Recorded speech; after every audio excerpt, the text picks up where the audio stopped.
O ministro da Economia, Paulo Guedes, questionou um suposto conflito entre o pagamento de benefícios sociais e a responsabilidade fiscal por parte do governo. Essa reportagem está no site da CNN, cnnbrasil.com.br. O ministro participava de uma palestra em comemoração aos 30 anos da Secretaria de Política Econômica e afirmou que o atual governo aumentou os benefícios sociais com responsabilidade fiscal.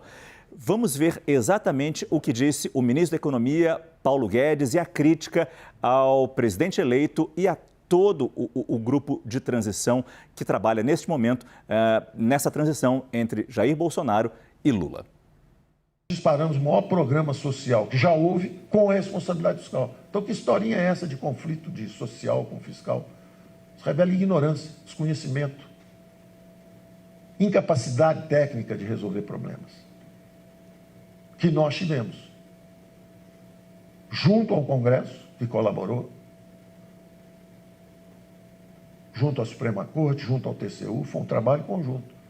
E tudo que veio de bom e que foi feito antes, nós preservamos, aperfeiçoamos e aumentamos, como deve ser. Nós somos todos brasileiros. Nós somos todos brasileiros. Nós temos que nos ajudar, nós não podemos nos sabotar. Thaís, volto com você para você fazer uma análise dessa fala que, em alguns momentos, foi bastante dura do ministro Paulo Guedes. Márcio, é claro que o ministro Paulo Guedes tem que defender o seu legado. Não seria diferente. Mas a gente tem que também lembrar que tivemos furos consecutivos no teto de gastos. E óbvio que a gente tinha uma pandemia, que tinha uma emergência, que precisava atender a população. Mas durante esses 4 anos de governo Jair Bolsonaro, o teto de gastos, que é a âncora fiscal, foi quebrado.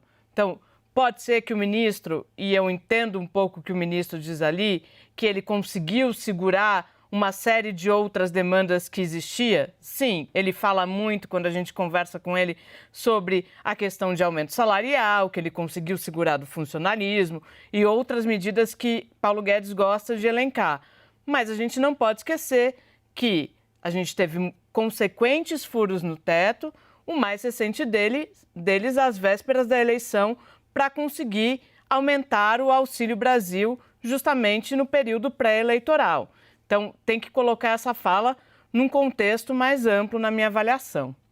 Felipe, o ministro, como eu falei, ele foi bastante duro num outro trecho do discurso dele. Quando ele se referiu ao governo eleito, ele disse: já ganhou, cala a boca, vai trabalhar, vai construir um negócio melhor. Não há nenhum sinal de que Jair Bolsonaro esteja trabalhando enquanto está de boca calada nesse momento, né? É sempre bom deixar isso bastante claro. Ele já está calado há muitos dias e a sua agenda oficial tinha muito pouco trabalho. Agora foi revelado, mas tardiamente, que ele tem algum problema de saúde, que está fazendo exame, etc. Dito isso, de fato, o Lula fez declarações que são declarações que acabam, no final das contas, prejudicando os pobres que ele jura defender. É claro que ele coloca a culpa nos especuladores, no sistema financeiro, e o Paulo Guedes ele tem uma crítica que, se viesse de outra pessoa, como nós fazemos aqui, seria absolutamente legítima, que é dessa falsa dicotomia entre a responsabilidade fiscal e a responsabilidade social. A gente sabe que para haver responsabilidade social é preciso haver a responsabilidade fiscal, senão o dólar aumenta a inflação, aumenta o custo de vida, prejudica os mais pobres, inclusive com arroxo salarial, com queda na geração de emprego. Agora, o governo Bolsonaro aprovou ali a PEC dos precatórios, aprovou a PEC kamikaze, como a Thaís lembrou, foi chamada também de PEC do desespero eleitoral, justamente porque Jair Bolsonaro já estava em segundo lugar e precisava turbinar ali a sua votação no Nordeste, até conseguiu um pouquinho, mas não o suficiente para ganhar, e o mercado reagiu nessas duas ocasiões, ao contrário do que a narrativa petista está colocando, inclusive por parte do próprio Lula, por parte da Gleisi Hoffmann e pelos seus militantes nas redes sociais.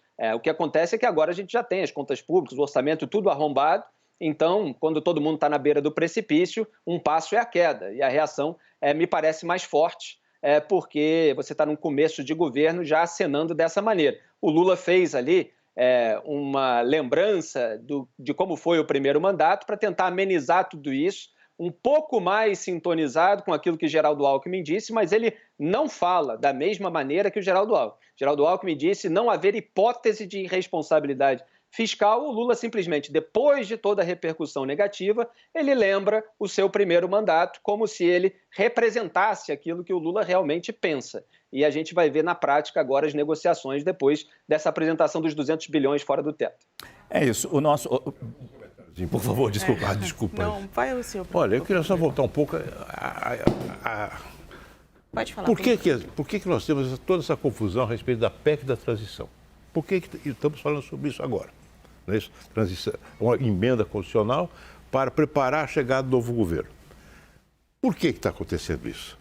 Porque a proposta orçamentária que foi elaborada pelo senhor Paulo Guedes, do governo Bolsonaro, é uma balbúrdia completa. É uma proposta orçamentária que não sustenta sequer a promessa do presidente Bolsonaro, e que foi também a promessa do presidente Lula, de um auxílio emergencial de R$200.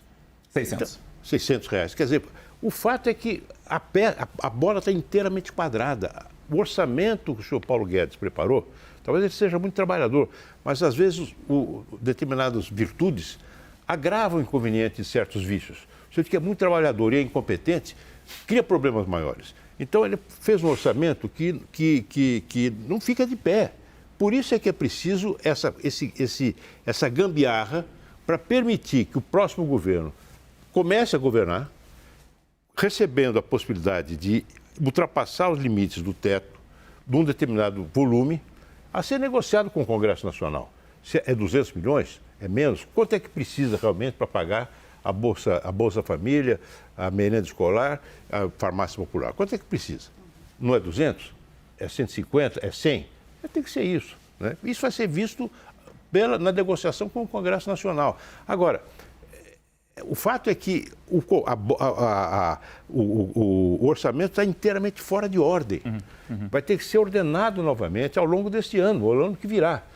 E o ano começa já em janeiro.